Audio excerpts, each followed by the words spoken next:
Happy Sunday. Shout out naman ako sa mga kaibigan. Kaibigan kong vlogger po, ingat-ingat kayo ngayon. Tapos dahil dito sa amin, mainit po. Ayan po, mainit. Yan. Nakagaling ko lang simba. Happy Sunday.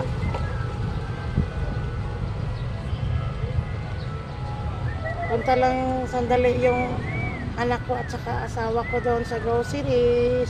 Ako dito ako naghihintay. Mainit po. Yan. Magandang hapon po.